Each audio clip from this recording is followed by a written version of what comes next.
Yaskawa America welcomes you to the e-learning module, the new open-loop vector torque control. My name is Paul Avery, Product Training Engineer for Yaskawa AC Drive Products. I'll be your instructor for this e-learning module. In this e-learning module, we will be taking a look at a feature of the new Generation 7 G7 drive. This specific feature is the new open-loop vector 2 control mode. One of the main benefits of this new control mode is the fact that some torque control applications can be performed without feedback. We will review setting the drive for torque control. For more information regarding torque control, Yaskawa has a two-part e-learning module called Torque Control Configuration Session.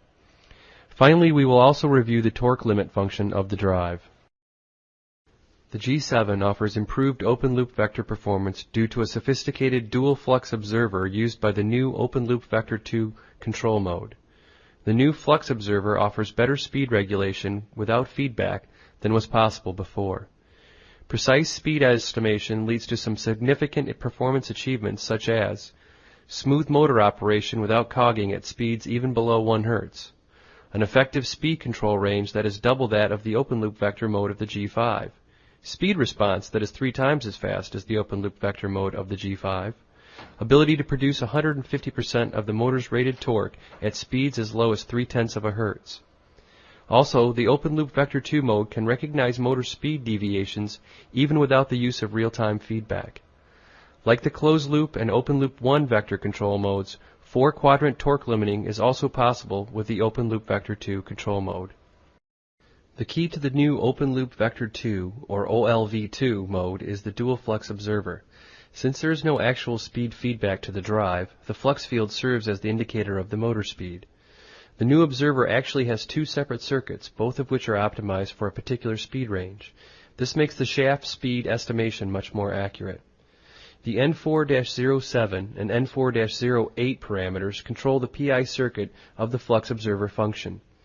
Setting of the PI parameters will determine how aggressively the speed estimator function will try to track the motor speed. Setting the estimator too aggressively will cause the motor speed to overshoot the set frequency reference. Setting the PI parameters too conservatively will not yield accurate tracking of the motor speed by the estimator and will yield poor drive performance. Adjustment of both N4-07 and N4-08 is not necessary because their settings have been optimized for the most applications by the factory. One of the chief benefits to the open-loop vector 2 mode is that now torque regulation can be performed without the need for a pulse generator for feedback. A limitation of torque regulation done by the OLV2 mode is that the speed reference and the torque reference must have the same polarity or direction. Proper torque regulation using the OLV2 mode is generally only good over a 20-to-1 speed range. For a standard 4-pole motor, that would mean proper torque regulation is possible over the 90 to 1800 RPM speed range. A good application for OLV2 consideration is a winder. Winders are found in a variety of different industries such as printing, textile, and paper industries. To get the best performance from the open-loop vector 2 mode when attempting torque regulation, it will require that the drive be auto-tuned before operation. There are 3 different auto-tuning versions available in the G7, but the dynamic or rotational auto-tuning will yield the best performance and is recommended. As we start to look closer at the torque regulation parameters, it will become apparent that most of the parameters that apply to the closed-loop vector torque setup also apply to the OLV2 torque setup. The first step to using the drive as a torque regulator is to change the drive from speed control to torque control via parameter D5-01. Note that the red box around setting 0 indicates that the parameter is factory set to this value. Even when the drive is in torque mode, when the run command is removed, the drive will automatically switch to speed mode for the deceleration, if ramp to rest is selected. Another way to change between the speed control and torque control modes is via a programmed digital input. Once a digital input is programmed to be a speed torque mode selection switch, switching can be done on the fly as long as D501 is left at the factory default. It should be noted that torque regulation will not be allowed when the drive is in the volts per hertz or the open-loop vector 1 control modes. The graphic on this slide contrasts the factory settings of the analog inputs between the speed control and torque control modes. When the drive is switched from the speed control to the torque control mode, the A1 analog input will switch from a master frequency reference to a speed limit. However, the actual speed limit setting is determined by the setting of parameter D5-03, but the factory default setting is the A1 input. Once the drive is programmed for torque control, a source for the torque reference that will be regulated must be specified. Except for serial communications, the only points that a torque reference can be entered into the drive is either the A2 or A3 analog input, but not both simultaneously. It is never possible to specify a torque reference with the keypad. Parameter D5-02 applies a filter to the analog input that is configured as the torque reference. The effect of increasing the setting of D5-02 is to dampen any noise that may be present on the signal. When a noisy analog signal is input into either A2 or A3, the filter will clean the reference up, making the effective internal input much more stable. The downside of the filter is the reactions to changes in torque reference are much slower. This filter is the easiest way to clean up a torque reference suffering from noise issues. If the filter at maximum setting is not enough, a capacitor may be required across the input. The factory setting shown in the graphic is for the closed-loop vector mode. When the drive is set for the OLV2 mode, the factory setting is 10 milliseconds. As part of the torque control mode, a speed limit must be designated in the drive. The option to select the speed limit source is offered by parameter D5-03. The factory default source of the speed limit is the A1 analog input, but can be changed so that a parameter will set the level of the speed limit. Building off the parameter shown on the last slide, parameter D5-04 is the parameter that sets the drive speed limit whenever the parameter shown in the last slide, D503, is set for program value. The setting of D5-04 is a percentage, and the percentage is of the drive's maximum output frequency, which is parameter E1-04. If the setting of D5-04 is a positive integer, then the speed will be limited in the direction of the run command and held to 0 in the opposite direction. If the setting of D5-04 is a negative integer, then the speed will be limited in the direction opposite of the run command and held to 0 in the direction of the run. If the transition between speed control and torque control is made by a switch input, the switch will need to be wired to the digital input that is configured for setting 71, which is the speed torque control change function. If a digital input is configured as such, then the change between the two modes can be made on the fly. The chart shows how the status of the speed torque control change input will toggle between the two modes, switching the function of the analog inputs with the transition. Timing for the switchover is programmed by parameter D5-06 and is discussed on the next two slides. The switch between speed control and torque control is not an instantaneous one.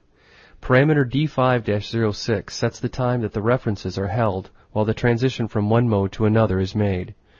As the transition takes place, the function of the A1 analog input will switch between frequency reference and speed limit. The function of the A2 or A3 analog input will switch between being the torque reference and the torque limit. The effect of D5-06 is only used when the switch between the modes is made via a digital input. Using this example timeline, we can see that to start with, the drive is in the torque control mode because the speed torque control digital input is closed. In this state, the A3 input is the torque reference and the A1 input is the speed limit input. Once the digital input is opened, the changeover begins. The A3 input transitions from torque reference to torque limit. At one point of the transition, both the A1 and A3 inputs serve as limits and not references. After the A3 transition is complete, the A1 input starts to transition from speed limit to frequency reference. The total time for the whole transition is set by parameter D5-06. This function can be used for applications that require extremely precise switchover from torque control to speed control, or vice versa. This prevents any loss of control during the transition. When the switch is made, the commanded speed reference and commanded torque reference may be at different levels. External equipment takes time to switch functions. D5-06 must be set longer than that switching time.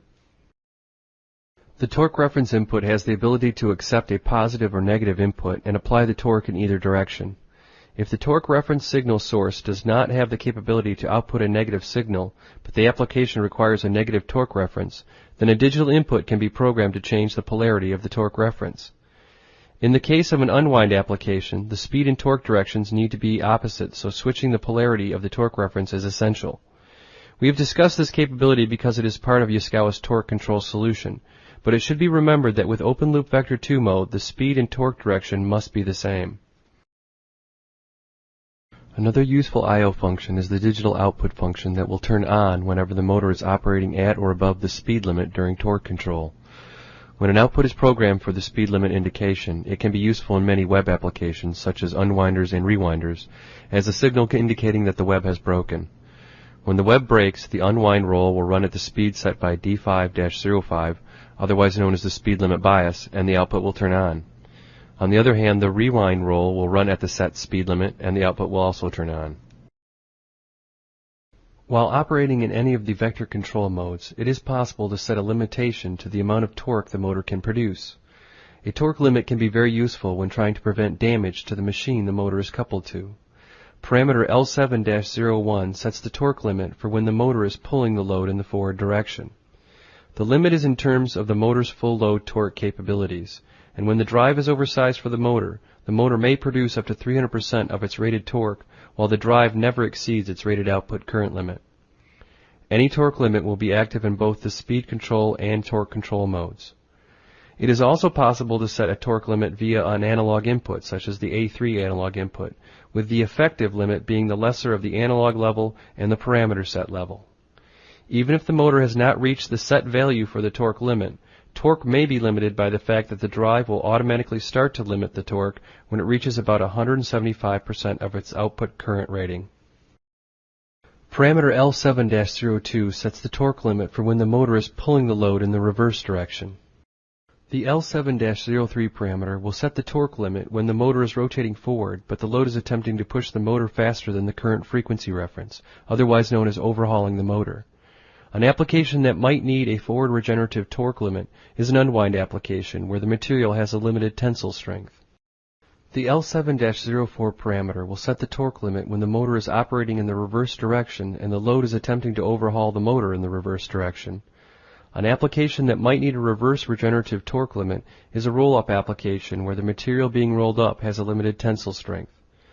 Torque limits can be dangerous in applications that require raising or lowering a load. If the torque limit is too low, the load may fall. If an analog input is used as a torque limit, it will probably be necessary to use a gain since the 10 volt or 20 milliamp maximum analog input will only be equivalent to 100% of the motor torque without the gain. Torque limit accuracy is about plus or minus 5% above 10 Hz and somewhat less below 10 Hz. Thank you for attending this Yaskawa Electric e-learning module. We greatly appreciate you taking the time to learn more about our products. If you would like additional training, please contact us through any of the methods shown on this slide. Thanks again and have a great day.